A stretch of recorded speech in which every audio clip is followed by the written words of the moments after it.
Hi, my name's Dee and welcome to Sunchild Tarot. Now, this is going to be your full moon gods at play reading for the sign that is down in the title. It's a bulk introduction as ever. There will be a timestamp down below, but stick with it this time, at least the first time, because there's some good information I've pulled together, I believe. I've had some real fun researching this and working everything out. So, timestamp because, or first time because, it's a good idea to watch at least 3 of these. So your sun sign, your moon sign and your rising sign. My personal favourite would be your rising sign. You know, if you don't get to watch any of the others, watch your rising sign. There's a link down below for a birth chart if you don't know what that is. It takes you to AstroSeek. If you do know a little bit about astrology, you can choose what house system you want and all that sort of thing. So, being a general reading, of course, it's not aimed at any one person specifically. So it's a sort of, it either is for you or it isn't. It's not really a reading where you can ask a question beforehand, although you could if you want to.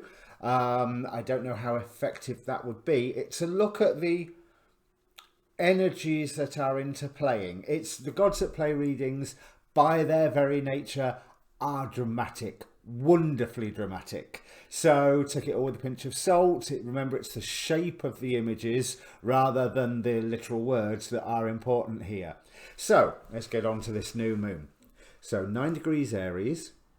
This is the harvest moon, which is the first full moon after fall equinox. Now, the astrologer Kelly Rosano is saying it's a great reset. It's a great time to make a fresh start, to reinvent yourself, to keep moving if you have a strategy. And if you don't have the strategy, work on the strategy. You know, don't just move without a strategy. But if you can keep moving, do keep moving. Now, with it being 9 degrees Aries, I'm going to be referring to all my written notes and some notes on the computer here. This point has a history this year. So, back on the 11th of July this year, Chiron stationed retrograde at this point to conjunct 3 days later on the 14th with Mars. So this point has been activated already with that warrior fire energy of Mars, but tamed a little. Tamed is probably the wrong word, but in the act of receiving instruction. Now, Chiron, a lot of people remember that he's the wounded healer, that he has the wound that will not heal. But I'm not being led to that woundedness with this point. What I'm being led to is the fact that Chiron was a teacher of heroes. Chiron trained Hercules, among other characters, and I've suddenly forgot all of the other characters. It's just fallen out the back of my brain. But Chiron was a teacher. And going back to the astrology, because I'll get back to the symbolism of Chiron in a moment. So Mars conjuncted with Chiron on the 14th. Now, Mars had just conjuncted 3 days before? No, as Chiron stationed retrograde on the 11th here at 9 degrees, the moon conjuncted Mars. Now, the moon had been a busy boy. From the 5th of July, he had been conjuncting with Jupiter and Pluto, then on the 6th, Saturn, and he delivered all of that information to Mars on the 6th via the means of a sextile, you know, which is it's a modern aspect.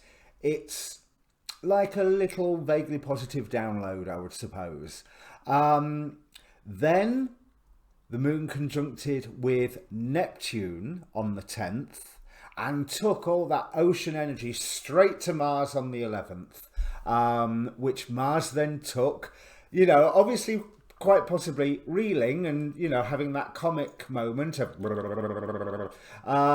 and then it conjuncted with Chiron. So Chiron was there to help Mars make sense of everything that the moon had just gone at him. And now the moon has returned. I mean, obviously it returns every month, but now the moon has really returned in the terms of this harvest moon, full moon. So I'm really seeing that there has been a period where we have been able to make sense maybe of wounds, or make sense of our path forward, and things that you started around the middle of July, so 11th, 14th, all that sort of area onwards, can be coming to a culmination of sorts with this full moon. Now, that's just a culmination, not the culmination. So it's not like a final conclusion. It's you're going to be reaching towards a high point, a potentially healing high point, but as a result of everything that you have learned and things that you set into motion back in July. Now, the symbols back this up somewhat. Let me get through to this. Here we go. Now, the Chandra symbol is the roots of a tree entwined around the statue of a nude woman. So the explanation of this sounds a bit weird, but just think about the weird time we have gone through with 2020, with all the lockdown restrictions, with the new restrictions that we've had to introduce for ourselves to keep ourselves and our loved ones safe, the financial restrictions that have no doubt come in at the same time. And these restrictions are definitely being highlighted now by the current Mars square Saturn, or Mars Saturn square is what I was going to say, which goes to show again that Mars trying to demonstrate everything he'd learned under the tutelage of Chiron. It's we have got to find a way forward, and Saturn's going, if you find a way forward, you do it sensibly, within the limits. You do it within a defined pathway. You do it with strategy. Another thing Kelly Rosano said in her video was that squares are like a step up.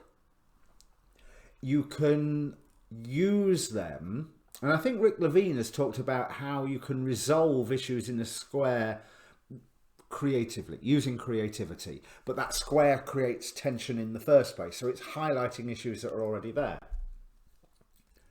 So going back to this roots of a tree entwined around the statue, so it says bondage and freedom sometimes go hand in hand.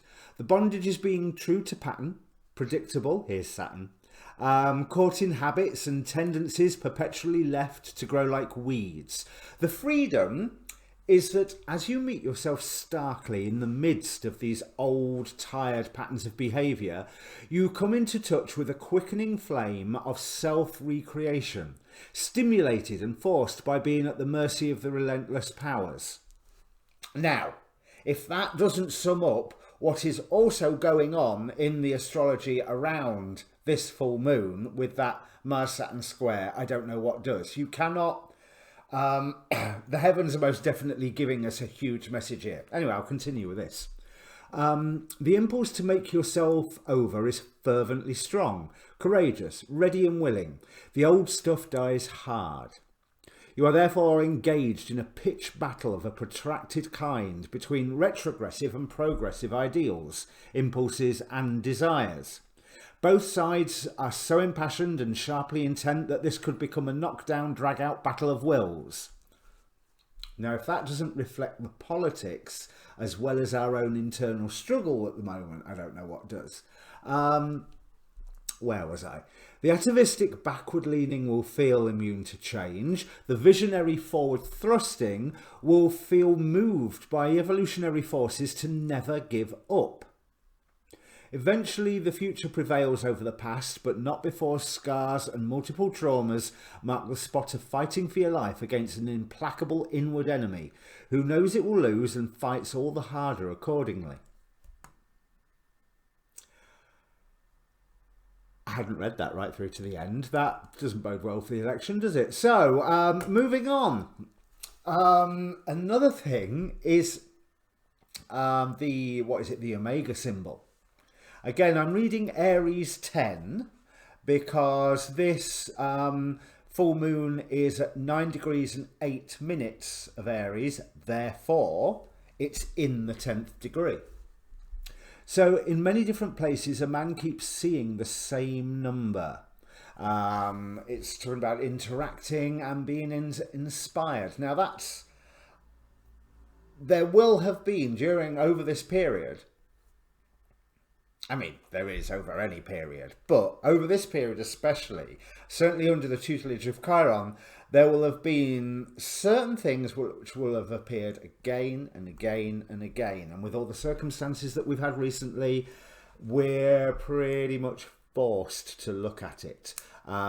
Just as Saturn is now stationing direct, turning to face Mars as it goes in that square to it, and Saturn is like this, look here, this, those things that you cannot resist, those things that you cannot ignore. And when I say you can't resist, I don't mean like chocolates, I mean like a wall. You cannot resist a wall if you run into it, you know. This so it's definitely highlighting those limitations that we're going to face, and how we are going to be able to change ourselves to overcome those limitations.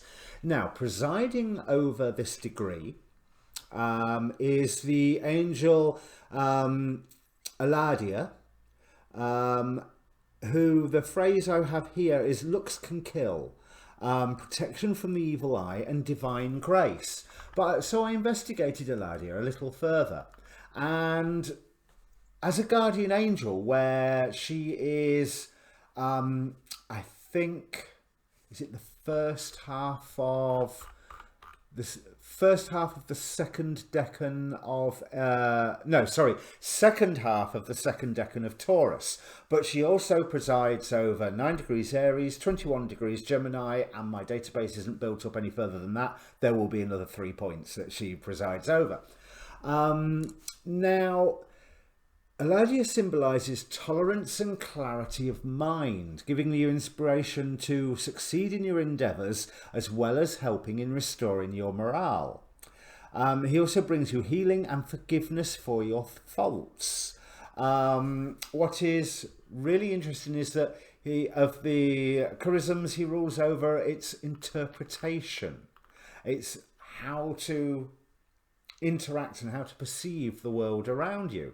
Now, you can ask Eladia to bring you divine grace so that your faults may be forgiven, but that's also a process of, to do that, you need to have recognised your faults in the first place, and then to have them forgiven, you also have to make sure that you are not making the same faults again and again and again and again. So there's that whole rebirth element going on once more. So here I've got Guardian Angel Eladia provides tolerance, mental clarity, forgiveness, healing of illnesses, recognition of your mistakes. So Eladia will help you recognize where the mistakes, and that's a good thing, because if you think this Mars square Saturn, it's Mars retrograde, we are reviewing what we have already set into motion, and then as Mars goes direct again, we get to do it again, but properly.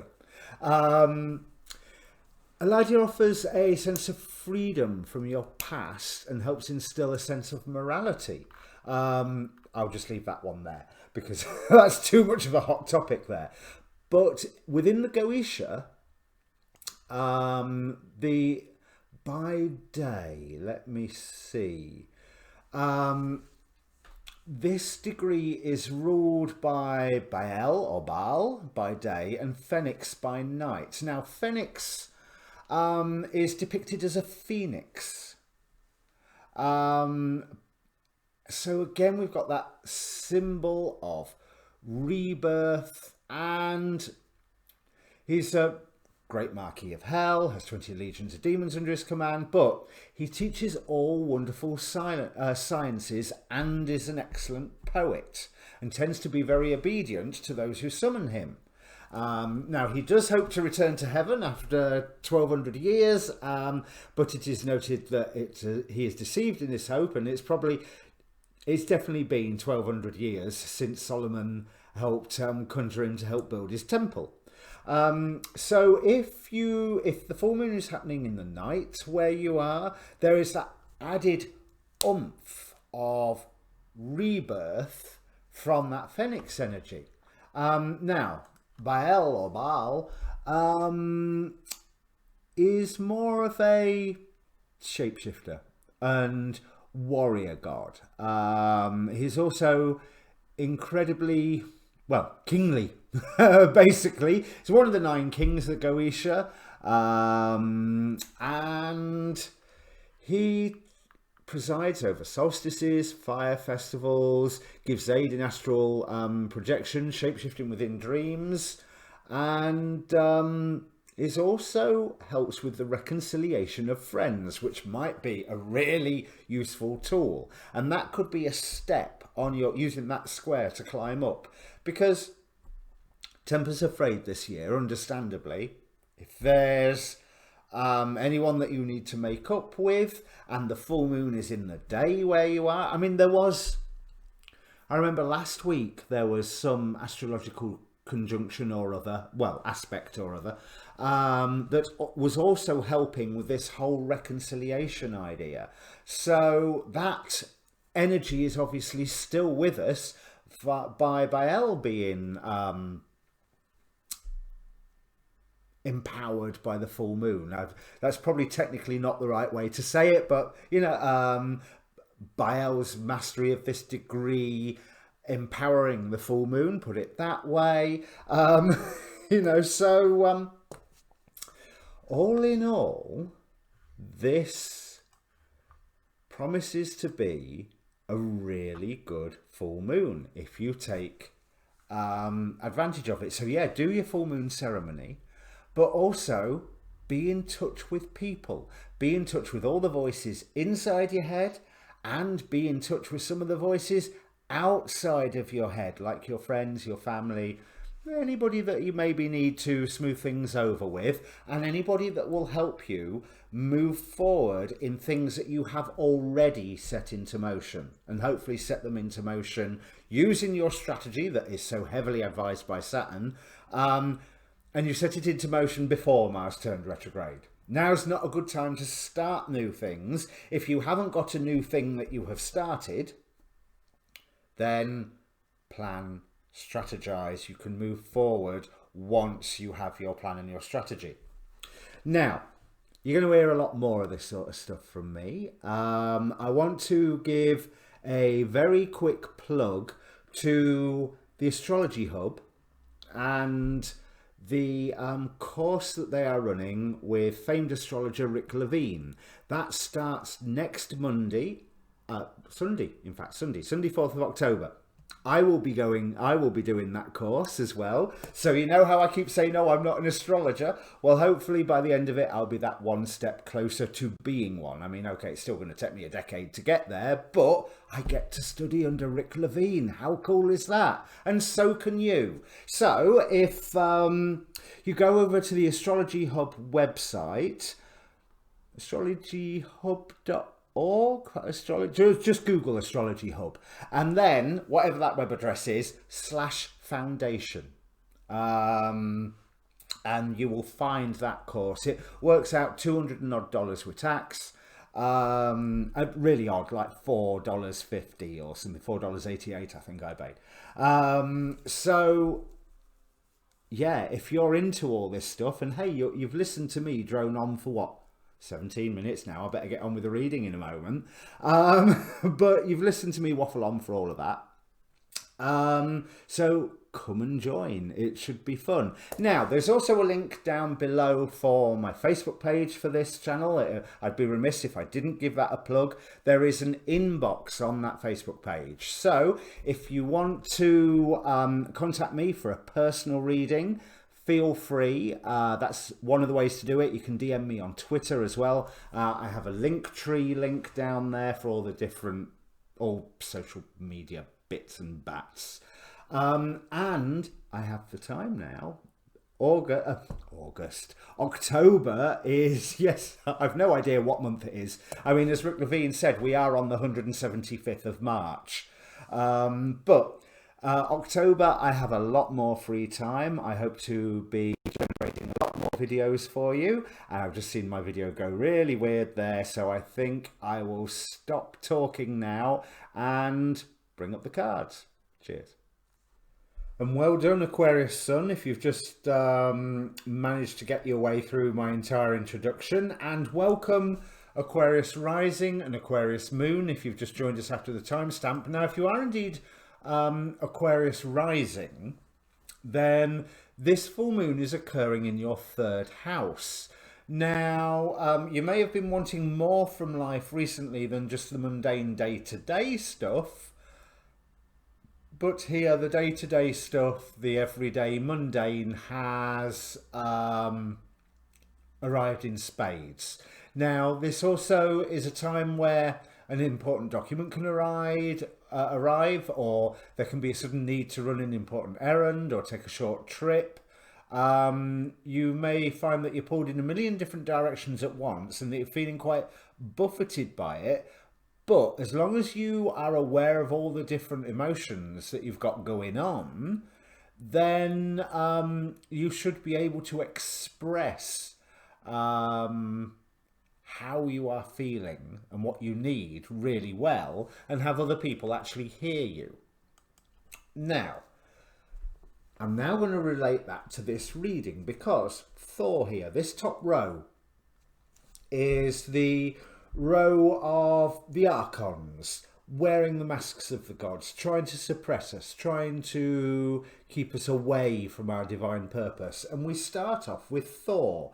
You are the 4th or 5th reading where Thor has appeared in this position, that there has been a call to action which is false.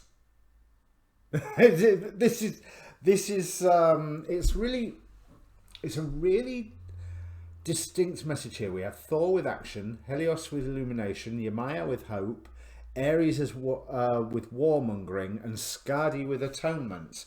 However, it isn't any of those gods, it is the archons pretending to be those gods. So, there is a call to action due to a fact that it gets illuminated to you, and you are built up emotionally by this, that you need to act, you need to go and confront this, and you are full of the hope that you can actually affect a change on this, that you can put something right.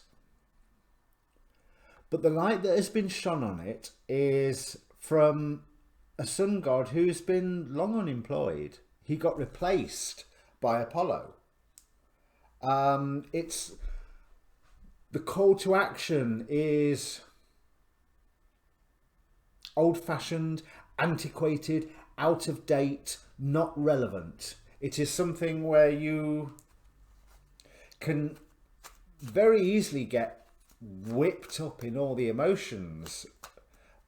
But is it actually going to achieve anything? Now, I think that you need to be looking closer to home and really take advantage of these mundane energies, because trying to be, it's like this big battle, whatever it is, it's a distraction. Because notice along at the bottom, the gods that are supporting you, the ones that are on your side, that want you to be the best person you can be, that want you to take your place beside them.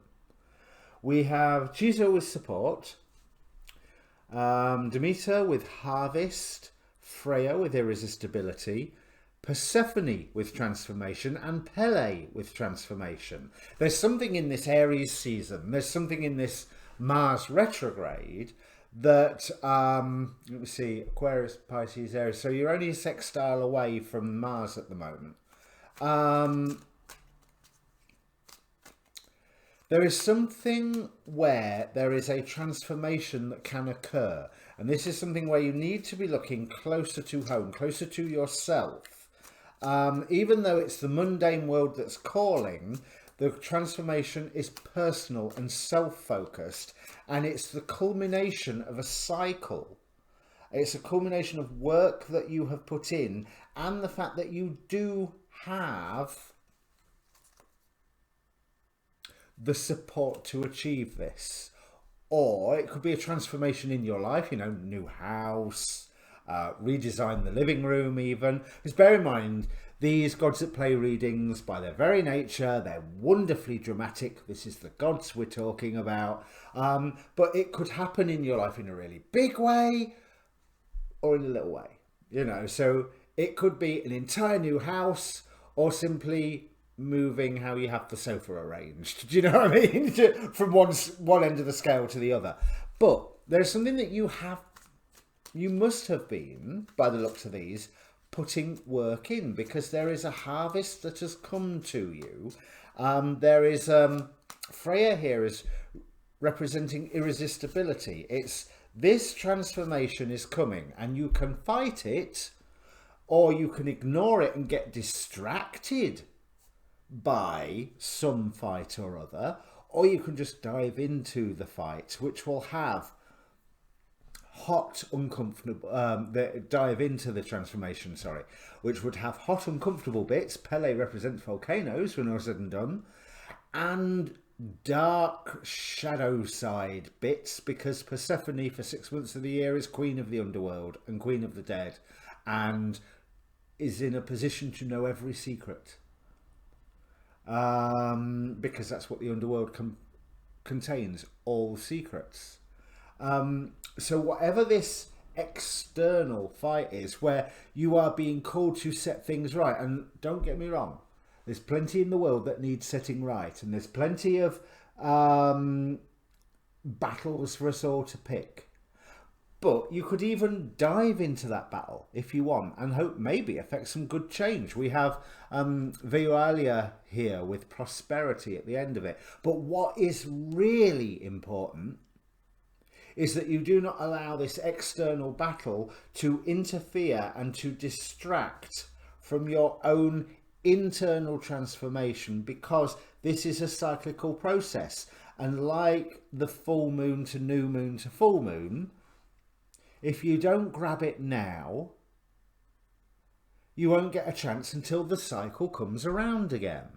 Now, I don't know whether that means the lunar cycle, in which case it's next month, or the next Mars-Saturn aspect, which would be the opposition. And that doesn't, Mars opposing Saturn does not sound like a very comfortable place to be transforming. Why not get it done this time when it will be a little bit easier? Squares, as I think I said in the introduction, squares can be seen as steps that you resolve them creatively, you get a step up. So go for that personal transformation. Yes, because again, that call to action, now, you're, like I say, you're the 4th or 5th sign to get that call to action. So when things like that have happened on my full moon reading before, there's normally been some news event that has had ramifications right across the world. So, you know, keep your eye on the news. Yes, express your feelings about it, because let's face it, from what I was saying from the full moon in the 3rd house, you'll be heard. But don't let it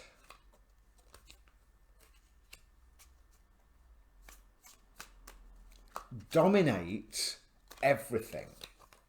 Because also notice that Demeter here, she's walking from summer to winter. She's walking to put things to rest. She's walking to the quiet time where the creatures hibernate and the plants withdraw into themselves, ready to spring out. And maybe that's the cycle that you are heading into here. Because Freya is also a goddess of the harvest. So that there is a harvest to... not a harvest to be reaped, a harvest to be consumed. So again, it is reaping the results of your actions, allowing the work that you have already done to preempt this transformation for you. Now, this could be in any aspect. Oh, this is nice. Sun card. Four of Wands. This is something that you have been committed to, but you do have to have an element of strategy. And that element of strategy means not letting this external thing, whatever it is, this call to war, this hope that you can affect some change. Yeah, you probably can. You probably can. But that must not be your main priority when there is a personal transformation to undergo. You could maybe use it as a tool for your personal transformation, but most definitely it is not the be-all and end-all of your personal transformation, because the hope that this is offering, well, one, it's hope on the Archon's row, so the hope is false. The information is false, outdated, antiquated, defined by old-fashioned thinking, you know, the last gasps of the age of Pisces, if you want to say that we're nearly in the age of Aquarius, which I don't think we are, but, you know, using that imagery. It's also coming from a place of pain. Look, the wounded warrior with the Nine of Wands here. So seeking a rebirth into something that is exactly the same, a perpetuation of the status quo. And you can end up having a perpetuation of your own status quo when there is this beautiful, hard work mind, but beautiful transformation coming, where 2 6s, so look up angel number 66, whatever that is. I have got not a clue off the top of my head. But a transformation where you are delving into your shadow side, where you are delving into those hot, uncomfortable places, and then bursting out, having consumed the harvest, having the chance to start a whole new cycle, and be very judicious about how you are doing it, seeing the value of moving forward in this fashion, and making sure that the home and past life is looked after. You are supported in this, whether this means by people around you or just the general circumstance of the world. If you do not get drawn into trying to put right wrongs that, okay, this is not what I was thinking, where I was going to go, but this is what's popped into my head. Not trying to put right wrongs that it's not your job to put right. The thing is, when wrongs have been committed, yeah, there might be pieces to pick up, but really it's the person who committed the wrong. It's their job to put it right. And there just seems to be a danger of too much idealism, confrontation, that's going on. There's too much of a chance of a knee-jerk reaction to this information that comes to you, that is highlighted for you in a way that it's inaccurate, to say the least. As I said, outmoded, outdated, antiquated. And there is such a danger of a knee-jerk reaction. So whatever this news is that comes in, because it did say for the third house you might have an important message or document arrive, didn't it? Whatever this message is, I would say don't react, because you've got more important things to do. I'm going to leave it there, because I'm just going to be talking around in circles and repeating myself if I try and get more out of these cards. But hopefully that means something for you, Aquarius. If it does, please do comment down below, because it's always good to know that when I do these readings, it is actually for somebody and not just, you know, for my own sake of, oh, look, I've put another video out. Now, your monthlies will be out in the first few days of October. Tomorrow is the 1st anyway, which is this full moon. So I'm not going to get any monthlies done by then. And I'll be honest, I'm taking the full moon off. So, yeah, first week of October-ish. You know, you'll see your monthlies out soon. So, Aquarius Sun, go and watch your moon and your rising signs. And everyone else, thank you very much for watching. See you in the monthlies. See you later. Good luck. Enjoy this transformation. Or put yourself in the mindset that you're going to enjoy this transformation, because I think it's going to be hard work, but you'll see the value in it. And it comes up smelling of roses. It's just hard work in the middle of it. All right? See you later.